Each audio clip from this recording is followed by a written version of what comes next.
Now it's time to level the legs. So right now our chair is super wonky. We have some legs that are longer than others, and we have this really short back one. So first thing I want to do is stabilize my chair. I have an assortment of little block cutoffs and wedges that we cut from earlier. I'm going to put some of these blocks and wedges under this leg just so all of my legs are touching the surface of my bench right now. Okay, all of my legs are touching a surface. Now I want to level my seat from side to side. Some home center combination squares will have the little bubble level in it. We don't have one of those, so we're just going to use the level that we have here, but you can totally use the bubble level in your combination square. That works totally fine. So I'm going to set my level on my seat, and I'm again measuring side to side here. So I can see on mine, I need to lift the left side of my chair up quite a bit. So again, I'm going to go underneath my legs on the left side here with a block or some wedges to make my seat level side to side.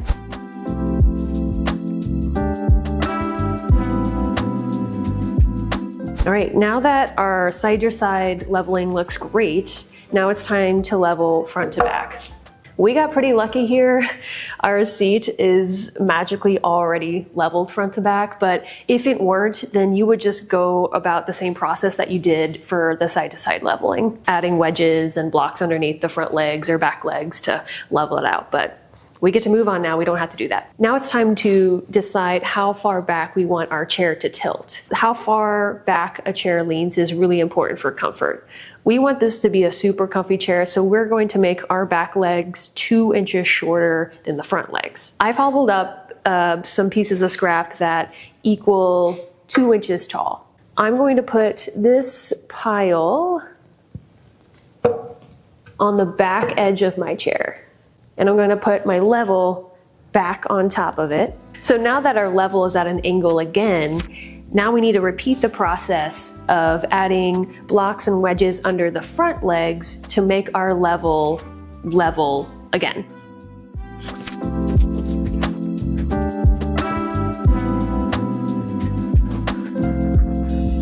Whew, all right. So we've leveled our seat again with our 2-inch tilt back. Now we need to decide how tall we want our seat to be.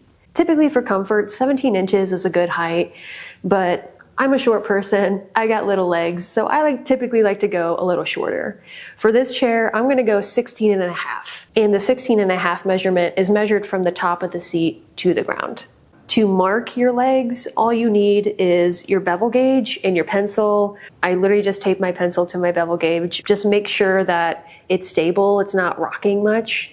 That's really all you need. So Bridgid is measuring 16.5 inches from the top of the seat. My job with my bevel gauge pencil doodad is to touch the bottom of this yardstick with the tip of my pencil and lock it in with the bevel gauge. Okay, now with my bevel gauge securely fastened, I'm just going to mark around all 4 legs. It's really important to mark all the way around your leg. This is the line that you'll be following when you saw off and level your legs in our next step.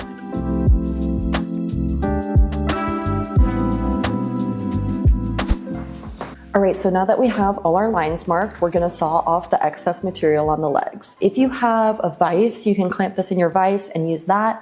For us, we're pretending we don't have a vise, so we just have it placed on the floor here. And I'm just gonna follow this line.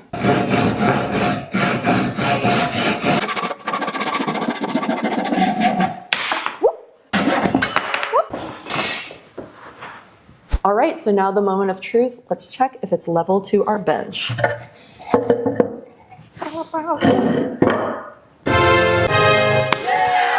Chat, we did it. So mine's sitting really nice to the bench. And so if you do have some wobble in your chair, maybe your sawing wasn't that great, it could happen to anyone. What we're gonna do on our level surface is we're gonna identify the longer leg, the leg that's causing the issue. We're gonna roll it off our level surface so we have 3 legs touching. And now you'll be able to see how much extra length you need to take off this leg. And you can mark that here. And don't worry if you have the tiniest bit of wobble in your chair. Many floors and houses are not level. Also, if you put this on a carpet, that's gonna absorb any of this. So if there's a tiny bit of wobble, don't lose sleep over it. You might end up making more work for yourself if you try and go back and fix it. Now that our legs are leveled, it's time to flush cut our tenons off the top of the seat. This one's pretty self-explanatory. I have my flush cut saw flush with the top of the seat, and I'm just gonna start sawing. While I'm sawing, it's pretty likely that this saw is going to make little saw marks on the seat. That's okay, we can clean that up afterwards. Just try to keep it as level as possible.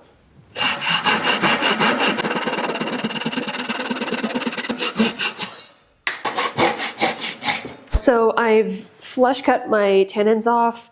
It's really likely that your flush cut saw isn't going to make a perfect flush cut. I can tell on one of these tenons that a little bit is still sticking up, and that's totally okay. I'm just gonna come in with my block plane and clean it up. Oh, that's so cute! For him to like download the social media app That's on a his big phone. deal. All right, before we glue up, I'm just taking some time to clean up any saw marks that we made when cutting the tenons. I'm using my black plane to even out any uneven surfaces. I could also just sand it down too. I'm just being a little nitpicky, but you don't have to be. Whatever works for you is good enough.